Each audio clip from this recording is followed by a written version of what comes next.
Hey guys, I just wanted to take some time. Today we are going to talk about Mary and her being the favored one or the blessed one. Now, this is a critique against the Roman Catholic dogma that tends to use these verses in order to understand her sinlessness. I personally reject her sinlessness, and I don't think these verses of calling her the blessed or the favored one communicate that in any sense. So let's dive in. So obviously the main thing we need to go over is Luke 1:28 where it says, "And he came to her and said, 'Greetings, O favored one.'" Now right there, that word is what we need to work on. Keharitomeni. Now, the root word for that is harito'o, which means to bestow favor on or favor highly. And the word's conjugated in several different ways.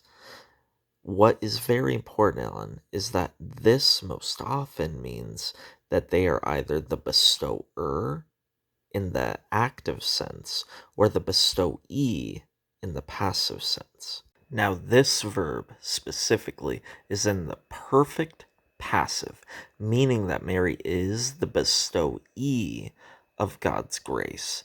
And the perfect tense means that there is a past action that is continuing to completion in the present tense still.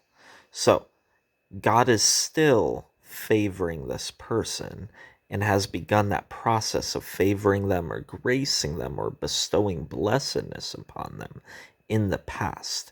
And because this could be a process, this could be pointing towards the fact that Jesus is the blessing that is bestowing her. So she is not counted favorably intrinsically by who she is, but rather because of Jesus. And I'll point this out with the other area where this kind of conjugation seems to be used. Not specifically, but it seems to be used in Ephesians 1:6. Now, Ephesians 1:6 states, "To the praise of his glorious grace, Tisharitos, which he has blessed us," that's very important there, "in the beloved." Now, we know the beloved is Jesus Christ, but echaritosen is the word charitoo conjugated. So that word is used again here, saying we are the passive recipients and he is the active one blessing us in the beloved.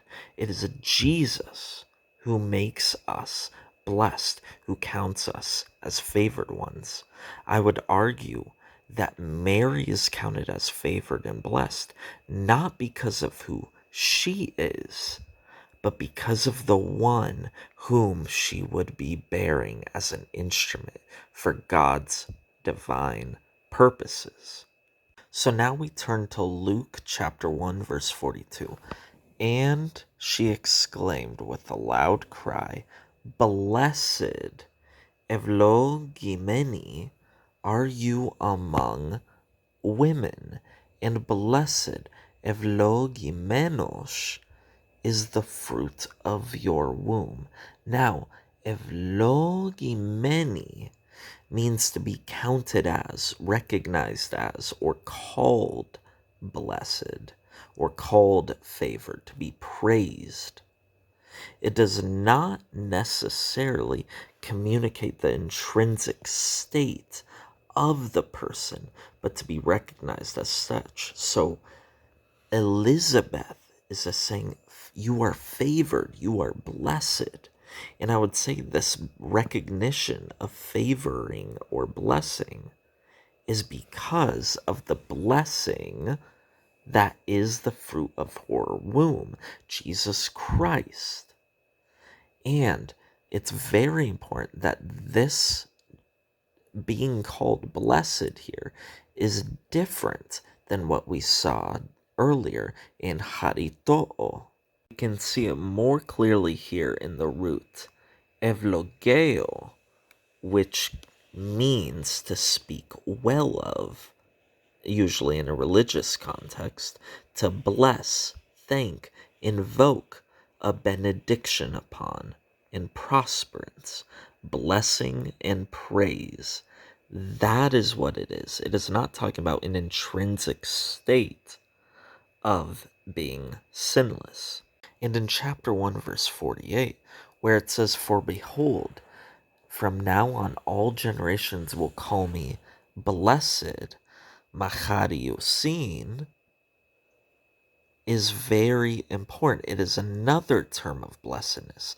It's not talking about being great, being filled with grace intrinsically, but being counted joyful, being recognized as happy or prosperous as well. We see this right here in the root term, makarizo, which means to beatify, to pronounce or esteem fortunate, to call blessed or count as happy, or I would prefer to say to count as joyful. So I would urge you to really see what you're saying. If these verses are communicating Mary's sinlessness, I'm sorry, but they are doing an awfully poor job at doing so. Because when you just simply look at the Greek root words, when you look at the way the grammar and what it's communicating in its context, it's communicating in its context that she is counted as flavored, as not as flavored, as favored, recognized as blessed, counted as joyful. In every instance, it makes note of that. It's not because of her intrinsically, because she is so great and amazing and sinless.